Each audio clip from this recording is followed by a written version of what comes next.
जय हिंद दोस्तों। आज की वीडियो में हम देखेंगे UP triple SC junior assistant के लिए कंप्यूटर जो 5512 वैकेंसी आई है उसके लिए हम लोग कंप्यूटर पढ़ेंगे। पिछली वीडियो में हमने देखा एक एक टर्म को हमने अच्छे से डिस्कस किया था, जिससे क्या है कहीं से भी क्वेश्चन आए तो उसको आप आसानी से कर सकें। अगर आपने नहीं देखा है तो देख लीजिएगा, ठीक है।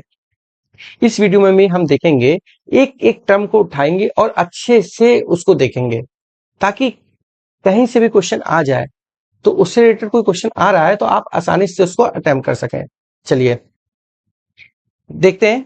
देखिए, पहला हमारा क्वेश्चन है आज का, सीपीयू का पूर्ण रूप क्या है। तो देखिए, बहुत इजी क्वेश्चन पहला रखा है हमने, ठीक। तो क्या है इसका, सीपीयू का फुल फॉर्म क्या होता है सीपीयू का। तो सीपीयू का फुल फॉर्म होता है सेंट्रल प्रोसेसिंग यूनिट। ये होता है क्या, सीपीयू का फुल फॉर्म होता है। तो इसमें देखिए सेंट्रल प्रोसेसिंग यूनिट, पहला ही क्वेश्चन देखिए सही है। और दूसरा देखिए सेंट्रल परफॉर्मेंस, नहीं गलत हो गया भाई, ठीक है। तीसरा क्वेश्चन देखिए कॉमन परफॉर्मेंस यूनिट नहीं होती, कॉमन प्रोसेसिंग यूनिट कॉमन नहीं होता भाई, सेंट्रल होता है, ठीक है। तो पहला इसका सही आंसर होगा। चलिए बढ़ते हैं अगले क्वेश्चन की तरफ। यदि आप अपने पीसी की कार्य क्षमता को बेहतर करना चाहते हैं तो आपको निम्नलिखित को अपग्रेड करना होगा। तो देखिए क्वेश्चन ये कह रहा है, अगर पीसी ये जो है आपका पर्सनल कंप्यूटर है, ठीक है, उसकी कार्य करने की जो क्षमता है उसको बेहतर करना चाहते हैं तो आपको क्या अपग्रेड करना चाहिए उसमें से, ठीक है। तो उसमें देखिए, अगर मॉनिटर को देखिए, क्या मॉनिटर को अपग्रेड करने से कंप्यूटर फास्ट काम करने लगेगा। मान लीजिए आपका छोटा मॉनिटर लगा है, आपने बड़ा लगा दिया भाई, ठीक है, बड़ा लगा दिया। तो बड़ा लगाने से क्या कंप्यूटर तेज वर्क करने लगेगा, नहीं ना, कंप्यूटर तेज नहीं काम करेगा। कीबोर्ड, कीबोर्ड देखिए क्या है, अगर कीबोर्ड आपने मान लीजिए वायर वाला लगा रखा है, ठीक है, वायर वाला, आप वायरलेस ले आइए जाके कीबोर्ड, वायरलेस लगाने से क्या कीबोर्ड लाएंगे तो कंप्यूटर फास्ट काम करने लगेगा, नहीं करेगा, ठीक। क्या सीपीयू को अपग्रेड करने से कंप्यूटर फास्ट वर्क करेगा, हाँ भाई, यही इसका सही आंसर होगा। क्यों होगा, देखिए अगर आपके कंप्यूटर में रैम लगी है, रैम 2 GB की लगी है, ठीक है, तो आप इसको 8 GB करवा सकते हैं। तो 8 GB से क्या कंप्यूटर फास्ट हो जाएगा। हार्ड डिस्क मान लीजिए, जो हार्ड डिस्क है आप में मान लीजिए कि 80 GB की लगी हुई है, ठीक है, 80 GB की लगी हुई, तो आप उसको 1 TB करवा सकते हैं, ठीक है, इससे पर भी परफॉर्मेंस बढ़ेगा, सिस्टम फास्ट काम करेगा। अगर हार्ड डिस्क नॉर्मल लगी है तो कोई बात नहीं, इसको आप एसएसडी लगवा सकते हैं, ठीक है, एसएसडी हार्ड डिस्क आजकल चल रही है जिससे कंप्यूटर और तेज काम करने लगेगा, ठीक। आप प्रोसेसर वर्क करा सकते हैं, आपके कंप्यूटर में i3 प्रोसेसर यूज हो रहा है तो उसको i5 करा सकते हैं। इसके लिए आपको मदरबोर्ड भी चेंज करानी पड़ सकती है, ठीक है, प्रोसेसर चेंज करने के लिए। बाकी तो रैम और हार्ड डिस्क आराम से चेंज हो जाएगी। तो ये क्या होगा, इसका सही आंसर क्या होगा, सीपीयू को। और ये सारी चीजें कहाँ मिलती हैं, तो सब सीपीयू के अंतर्गत होती हैं। सीपीयू के ये सारी की चीजें, रैम हो गई, हार्ड डिस्क हो गई, प्रोसेसर हो गया, इसका हम कहाँ पाई जाती है सारी चीजें, तो ये सीपीयू के अंदर पाई जाती हैं, ठीक है। चलिए, यहाँ पे सीपीयू मतलब कहने का मतलब ये पूरे डब्बे की बात कर रहा है, ठीक है। सीपीयू माइक्रो प्रोसेसर की सिर्फ बात नहीं कर रहा, मगर माइक्रो प्रोसेसर को भी आप कह सकते हैं कि अपग्रेड करने से क्या है कि सिस्टम फास्ट काम करता है, ठीक है। तो इस सीपीयू कह सकते हैं, आप इसको वो कर सकते हैं कि माइक्रो प्रोसेसर भी सीपीयू कहा जाता है, तो वो भी अपग्रेड करने से सिस्टम फास्ट काम करता है, ठीक। तो यहाँ पे अगर इसका मीनिंग आता है माइक्रो प्रोसेसर का, ये सीपीयू का मीन दे रहा है माइक्रो प्रोसेसर का, तो आप यूज कर सकते हैं, ठीक है। माइक्रो प्रोसेसर चेंज करने से बहुत ज्यादा स्पीड में फर्क आ जाता है। चलिए, हमारा अगला क्वेश्चन है, वर्तमान में सीपीयू द्वारा निष्पादित प्रोग्राम और डेटा निम्न में से कौन स्टोर करता है। तो जिससे सीपीयू है जो डेटा को एग्जीक्यूट कर देता है, प्रोग्राम और डेटा को, वो कौन स्टोर करता है, क्वेश्चन ये कहना चाहता है। तो देखिए क्वेश्चन की गहराई को समझिए, ये क्वेश्चन ऐसा नहीं है कि मतलब सिंपल वाला है, आपने कर दिया। इसको समझ, आपको हमने लास्ट टाइम सीपीयू पढ़ाया था, तो सीपीयू बहुत अच्छे से पढ़ाया था हमने, ठीक है। तो उसको अगर आपने पढ़ा है तो उसका आंसर आप तुरंत दे सकते थे, ठीक। सीपीयू देखो हमने बताया था, तो सीपीयू में एक था सीयू था। सीयू क्या होता है, कंट्रोल यूनिट होता है। फिर एएलयू था, ठीक है, एएलयू था ना, एएलयू अर्थमेटिक लॉजिकल यूनिट होता है। फिर एमयू था, एमयू का फुल फॉर्म क्या होता है, मेमोरी यूनिट था, ठीक है। ये तो था सीपीयू के अंतर्गत था। और देखिए एमयू के अंदर भी दो मेमोरी आती थी, एक रजिस्टर आती थी और दूसरी क्या थी, कैसे थी, मेमोरी थी। और इन दोनों को क्या कहा जाता है, मेन मेमोरी कहा जाता है। जब हम पढ़ाएंगे मेमोरी तो हम सारी चीजें डिस्कस फिर से करेंगे, कैसे मेमोरी हो गया, रजिस्टर हो गया, सारी चीजें। इसे क्या कहते हैं, इन दोनों मेमोरी को क्या कहा जाता है, तो क्या कहा जाता है, इसको मेन मेमोरी कहा जाता है। ठीक, तो मेन मेमोरी कहा जाता है किसको, इसमें। तो ये क्या होता है, जब एलयू से डेटा परफॉर्म होता है, फिर कहाँ क्या आ जाता है, मेमोरी यूनिट के पास जाता है। मेमोरी यूनिट को क्या होता है, यहाँ पे टेम्परेरी बेस में डेटा जाके सेव होता है और फिर आउटपुट दिखता है, कहीं ना कहीं सेव होगा ना। अगर डेटा प्रोसेस हो गया, कहीं सेव होगा तभी तो आउटपुट दिखेगा। तो कहीं सेव होता है, तो ये मेमोरी यूनिट के अंदर सेव होता है। मेमोरी यूनिट में क्या होती है, दो चीजें, तो रजिस्टर होती है और कैशे मेमोरी होती है। तो ये जाके इनमें सेव हो जाता है रजिस्टर में। ठीक है, तो क्या है कि रजिस्टर जो है ना, कंप्यूटर की सबसे फास्टेस्ट मेमोरी है, ये याद रखिएगा। इन्हीं दोनों को क्या बोला जाता है, कैशे मेमोरी बोला, सॉरी मेन मेमोरी बोला जाता है। तो देखिए, जो सीपीयू द्वारा निष्पादित, जो सीपीयू द्वारा कोई कार्य कराया गया, ठीक है, सीपीयू में जो कार्य हुआ, प्रोग्राम को डेटा हुआ, तो मतलब जो डेटा प्रोसेस हुआ, वो डेटा किस कहाँ स्टोर हुआ, कौन स्टोर करता है, तो एमयू करता है। एमयू के अंदर रजिस्टर कैसे मेमोरी होते हैं, इन्हीं दोनों को क्या बोलते हैं, मेन मेमोरी बोला जाता है। तो यहाँ पे आंसर क्या हो जाएगा, main primary memory. Primary memory को ही मेन मेमोरी बोला जाता है। ठीक है, ये सारी मेमोरी तब हम पढ़ेंगे जब हम मेमोरी वाला चैप्टर करेंगे। चलिए, अभी के लिए मैंने बताया कि ये क्वेश्चन कहना क्या चाहता है। अगला क्वेश्चन है हमारा, इनपुट, आउटपुट, प्रोसेसिंग और स्टोरेज की प्रक्रिया को जिस यूनिट की देखरेख में किया जाता है उसे क्या कहा जाता है। देखिए, देखिए सीयू हो गया, कंट्रोल यूनिट हो गया, एलयू हो गया, ठीक है, और यहाँ पे क्या हो गया, एमयू हो गया।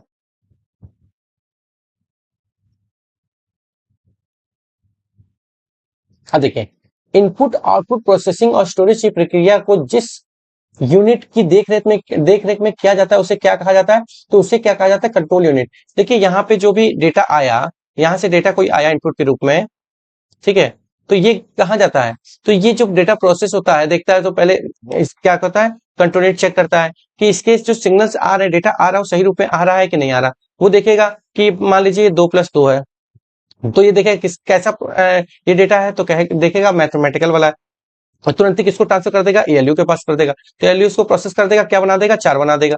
4 बना देगा, तो भाई ये 4 बनाने के लिए कहीं स्टोर करेगा 4, तो ये स्टोर करने के लिए ये मेमोरी यूनिट के पास भेज देगा। तो ये किसकी देखरेख में सारा काम होता है, तो ये सीयू की देखरेख में होता है कि कहां से डेटा एलयू के पास गया, एलयू ने भेजा, तो एमयू के पास भेजा, मेमोरी यूनिट के पास भेजा, तो ये किसकी देखरेख में काम हुआ, तो ये हुआ कंट्रोल यूनिट की देखरेख में काम होता है कि डेटा क्या हुआ, स्टोर कैसे हुआ, आउटपुट कैसे हुआ, ये कौन नियंत्रण करता है सारी चीजें, तो ये करता है कौन, कंट्रोल यूनिट करता है। ठीक है, चलिए अगला क्वेश्चन देखते हैं।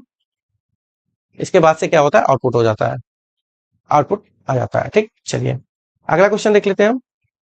अगला क्वेश्चन है हमारा, कंप्यूटर में सीपीयू के 3 घटक होते हैं। अभी हमने 3 घटक ही पढ़ा रहे थे, इतनी देर से हमने सीपीयू का पिछली वीडियो में भी बताया कि कौन कौन से सीपीयू में 3 चीजें होती हैं, तो ये बताना है आपको। तो देखिए, मॉनिटर होता है सीपीयू के अंतर्गत, नहीं आता है, पहली चीज हटा दीजिए। कंट्रोल यूनिट आता है भाई, एएलयू आता है, मेमोरी भी आता है, तो इस ये सही हो सकता है। ठीक है, यहाँ टिक कर दे रहे। मॉनिटर आता है भाई, नहीं आता, हटाओ। कंट्रोल यूनिट आता है, एएलयू आता है, कीबोर्ड नहीं आता भाई, यहाँ से आप, ये भी गलत हो गया। तो दूसरे नंबर का बी आंसर इसका सही हो गया। ठीक, चलिए अगले क्वेश्चन की तरफ बढ़ते हैं। तो अगला क्वेश्चन है हमारा, हमारा अगला क्वेश्चन है, कंप्यूटर के कार्य करने की गति को निम्न मात्रक में मापा जाता है। ठीक है, तो देखिए क्वेश्चन बहुत अच्छा है और बहुत प्यारा क्वेश्चन है, इसे क्वेश्चन बनता ही बनता है और इसमें कंफ्यूजन बहुत ज्यादा रहती है। चलिए क्वेश्चन को करते हैं। इस क्वेश्चन को करने के लिए हम एक नई स्लाइड ले लेते हैं, जिससे दिक्कत नहीं होगी हमें। ठीक है, चलिए अब देखिएगा, हम कुछ चीजें हम बता रहे हैं, आप उसको ध्यान से सुनिएगा। जब कंप्यूटर स्टार्टिंग में बने थे ना, तो उनके प्रोसेसर जो थे ना, इतने एडवांस नहीं थे, तो उनकी स्पीड जो थी ना, के आई पी एस, किप्स और मिप्स में नापी जाती थी, एम आई पी एस में नापी जाती थी। ठीक है, तो हम लिख देते हैं, जो स्टार्टिंग में कंप्यूटर में बने थे, उनकी स्पीड को किस में नापा जाता था, के आई पी एस या फिर एम आई पी एस में मापी जाती थी। तो इनका फुल फॉर्म भी देख लेते हैं। तो इसका जो फुल फॉर्म होता है ना, किलो इंस्ट्रक्शन पर second. M I P S का फुल फॉर्म क्या होता है, मिलियन फुल फॉर्म याद रखिएगा, कभी कभी क्या होता है फुल फॉर्म आ जाता है। इंस्ट्रक्शन पर सेकंड, ये दोनों के फुल फॉर्म होते हैं। जब कंप्यूटर बने थे स्टार्टिंग में, तो उनके प्रोसेसर इतने ज्यादा वो नहीं थे, एडवांस नहीं थे, इसलिए उनकी स्पीड ना किप्स और मिप्स में मापी जाती थी। बट प्रेजेंट टाइम में, आज के टाइम में तो क्या हो गया, इनकी स्पीड चेंज हो गई है। अब इनकी स्पीड जो थे ना, सीपीयू की स्पीड जो है हर्ट्ज में नापी जाती है। किसमें मापी जाती है आजकल प्रेजेंट टाइम में? देखिए, प्रेजेंट टाइम में इनकी जो स्पीड है ना, अब किसमें मापी जाती है? तो हर्ट्ज में मापी जाती है। ये याद रखिएगा, ठीक है। इस हर्ट्ज का मतलब क्या होता है, फिर हम मानते बताते हैं आपको। इसको मेगा हर्ट्ज या गीगा हर्ट्ज में मापा जाता है, तो भी हम बताएंगे। तो देखिए, इसकी स्पीड जो अभी बता देते हैं, तो इसकी जो स्पीड है ना, तो हर्ट्ज में मापी जाती है। तो ये मेगा हर्ट्ज ऐसे लिखा होगा या फिर गीगा हर्ट्ज ऐसे लिखा होगा। इसकी स्पीड जो है ना, आजकल के प्रेजेंट टाइम में कंप्यूटर की है, इसमें मापी जाती है, ठीक। अब देख लेते हैं हर्ट्ज का मतलब, देख लेते हैं, क्योंकि इसका भी जो हर्ट्ज का मतलब है ना, इसका भी पूछ देते क्वेश्चन बना के। तो देखिए, इसका मतलब क्या होता है, साइकिल पर सेकेंड। इसको शॉर्टकट में सीपीएस बोलते हैं, ठीक है। इसका मतलब क्या हुआ, एक सेकंड में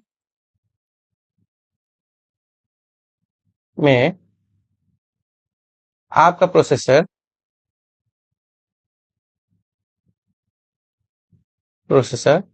कितनी साइकिल प्रोसेसिंग कर रहा है। हर्ट्ज का मतलब ये होता है साइकिल पर सेकंड, क्या एक सेकंड में आपका प्रोसेसर कितनी साइकिल प्रोसेसिंग कर रहा है, ठीक है। तो ये हो गया हर्ट्ज का मतलब हो गया। और आजकल की कंप्यूटर की स्पीड किसमें मापी जाती है, मेगा हर्ट्ज या गीगा हर्ट्ज में। वहां पर आपको कंप्यूटर ज्यादातर स्पीड किसमें दिखेगी, आपको मिस में देखने को मिल जाएगी। तो आप मिस स्पीड करिएगा, आगे बढ़ जाइएगा, ठीक है। हमारा अगला क्वेश्चन है, सीपीयू क्लॉक स्पीड की संख्या को संदर्भित करती है। तो इसका सही आंसर क्या हो सकता है? सीपीयू हो सकता है, रैम हो सकता है, क्लॉक हो सकता है, या चक्रों की संख्या को सीपीयू प्रति सेकंड निष्पादित करता है। तो देखिए, हमने आपको बताया था प्रोसेसर की जो स्पीड होती है उसे किसमें मापा जाता है। तो आपने देखा किप्स मिप्स या गीगाबाइट या सॉरी गीगाहर्ट्ज या मेगाहर्ट्ज में मापी जाती है, ठीक है। तो गीगाहर्ट्ज और मेगाहर्ट्ज में जो स्पीड मापी जाती है, तो उसे हम लोग क्या बोलते हैं, क्लॉक रेट ऑफ प्रोसेसर बोला जाता है, ठीक है। ये बोला जाता है। अब देखिए, तो हमने आपको एक चीज बताया था, हर्ट्ज का मतलब बताया था। जो प्रोसेसर की स्पीड हर्ट्ज में मापी जाती है, तो इसका मतलब बताया था। तो इसका मतलब क्या था, एक सेकंड में आपका प्रोसेसर कितनी साइकिल साइकिल प्रोसेसिंग करता है। अब देखिए, हर्ट्ज का मतलब हमने क्या बताया आपको, एक सेकंड में आपका प्रोसेसर कितनी साइकिल प्रोसेसिंग करता है। तो देखिए, कहीं ना कहीं यही बात ये लिखी हुई है। ये देखिए, चक्रों की संख्या को सीपीयू प्रति सेकंड निष्पादित करता है। तो चक्रों की संख्या मतलब साइकिल की संख्या, ठीक है। साइकिल की संख्या, ठीक है, साइकिल की संख्या को सीपीयू प्रति सेकंड एक सेकंड में निष्पादित करता है, ठीक। तो देखिए, यही बात लिखी हुई है यहाँ पर नीचे हमने लिखा ना, एक सेकंड में आपका प्रोसेसर कितनी साइकिल प्रोसेसिंग करता है। तो चक्रों की संख्या एक सेकंड में कितने प्रोसेसिंग करती है, यही चीज लिखी हुई। तो इसका सही आंसर क्या हो जाएगा, डी हो जाएगा, ठीक है। तो सीपीयू नहीं हो सकता, रैम नहीं हो सकता, क्लॉक नहीं हो सकता है, चक्रों की संख्या को सीपीयू प्रति सेकंड कितना निष्पादित करता है, प्रोसेसिंग करता है। तो वही चीज लिखी हुई है नीचे जो आप हमने बताया इजी लैंग्वेज में आपको। तो इसका सही आंसर क्या होगा, तो डी होगा। चलिए, पढ़ते हैं अगले क्वेश्चन की तरफ अपने। देखिए, हम एक एक टर्म लेके चले, 15 नंबर वो फ्री के नहीं देगा आपको। आप सोचे जूनियर सिस्टम का बहुत इजी पेपर आ जाएगा, तो अभी भूल है। क्वेश्चन देखिएगा कंप्यूटर के, अच्छे लेवल के बनेंगे। अब देखिए, वर्तमान में किस जनरेशन में कंप्यूटर का उपयोग हो रहा है। तो इसका सही आंसर क्या होगा, फर्स्ट जनरेशन।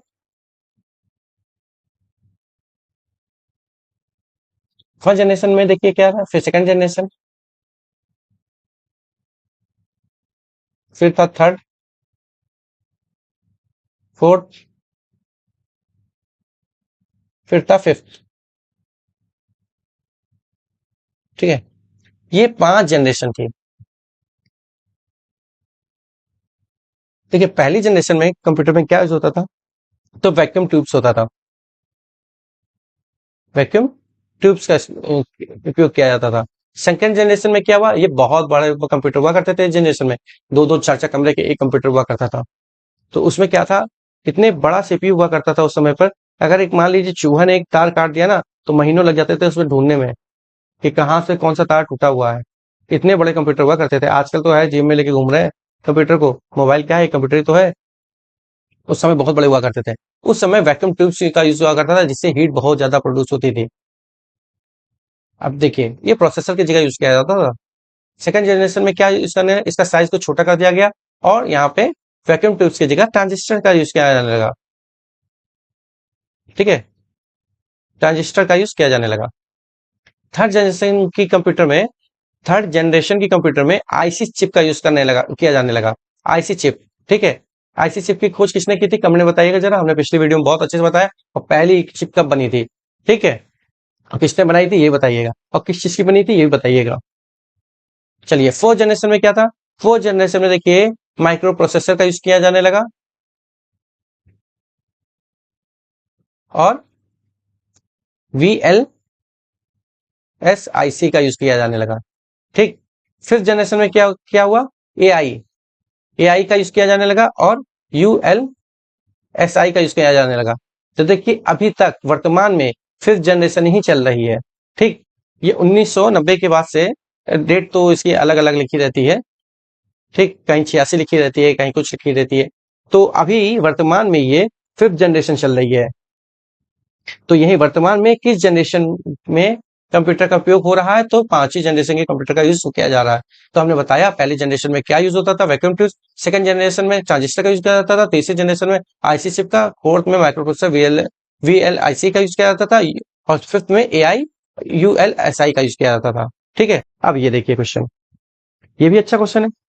एम फ्लॉप क्या है भाई, एम फ्लॉप्स क्या है, देखिए एम फ्लॉप्स, तो पहले तो इसका मुझे फुल फॉर्म पता होना चाहिए कि इसका फुल फॉर्म क्या होता है, एम फ्लॉप। ठीक है, तो देखिए मिलियन फ्लोटिंग, बहुत इंपॉर्टेंट है ये चीज, ये टर्म, पॉइंट ऑपरेशन पर सेकंड, ये होता है एम फ्लॉप्स का फुल फॉर्म होता है। अरे ठीक है, फुल फॉर्म तो बता दिया, अब काम क्या करता है ये तो बता। इसका उपयोग क्या होता है, सीपीयू की गति को मापने के लिए किया जाता है। अब तो अभी तो कहेंगे कि आप यही कहेंगे अभी कि सीपीयू की गति मापने के लिए अभी आपने कुछ और बताया, टिप्स बताया, मिप्स बताया, जीगा हर्ट्ज बताया, मेगा हर्ट्ज बताया, ये कौन सी चीज आ गई। हाँ मैंने चीज बताई, मगर वो जो थी ना जीगा हर्ट्ज मेगा हर्ट्ज, जो नॉर्मल कंप्यूटर थे उनके लिए स्पीड थी। ठीक है, मगर जो सुपर कंप्यूटर होते हैं ना, उनकी स्पीड जो मापी जाती है ना, सुपर कंप्यूटर की स्पीड जो नापी जाती है ना, जो सुपर कंप्यूटर होते हैं, इनकी स्पीड जो होती है ना नापने के लिए, इनकी स्पीड फ्लॉप्स में नापी जाती है। ठीक है, इनकी स्पीड क्या है, फ्लॉप्स में नापी जाती है। तो इसी से बना है एम फ्लॉप्स। ठीक है, मिलियन लग गया, million floating point operation system पर सेकंड, सॉरी। ठीक है, फ्लॉप्स का फुल फॉर्म क्या होगा, फ्लोटिंग पॉइंट ऑपरेशन पर सेकंड होता है। ठीक है, तो ये हो गया आपका क्या, नवा क्वेश्चन।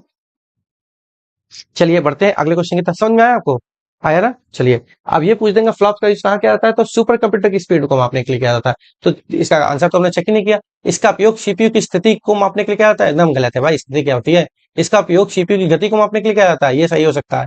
या एक स्मृति इकाई है, नहीं है भाई, स्मृति इकाई नहीं है। इसका उपयोग स्मृति पहुंच समय मेमोरी एक्सेस टाइम, नहीं भाई ये भी नहीं है। इसका उपयोग सीपीयू की गति को मापने के लिए किया जाता है। ठीक है,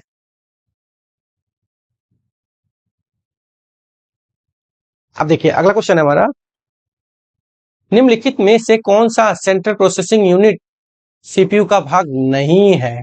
वाह क्या बात है, कैसा क्वेश्चन है, सीपीयू का भाग नहीं है। सीपीयू में क्या क्या होता है भाई, पहले बताओ भाई। एलयू होता है, हाँ होता है भाई, एलयू तो होता है। ठीक है, एलयू होता है। दूसरा सीयू होता है, सीपीयू के अंदर सीयू होता है, एकदम होता है। रजिस्टर होता है भाई, रजिस्टर भी होता है, रजिस्टर भी होता है। रैम होता है, रैम तो नहीं पढ़ा भैया हमने, रैम नहीं होता। तो यही सही आंसर हो जाएगा। रैम नहीं होता भाई, रैम अगर आपने नहीं पढ़ा होता तो आप दो चीजें तो समझ में आ जाती कि हाँ दो चीजें होती हैं, अगर डीप ना पढ़ते तो डीप पढ़ा है तो आपको ये पता है कि रजिस्टर भी होता है, रैंडम एक्सेस मेमोरी रैम मतलब नहीं होता है। ठीक है, चलिए ठीक है, आज की वीडियो को यहीं खत्म करते हैं, मिलते हैं नेक्स्ट वीडियो में दोस्तों। और वीडियो अच्छी लगी हो तो प्लीज लाइक और सब्सक्राइब चैनल को जरूर कर लेना। ठीक है, नमस्कार।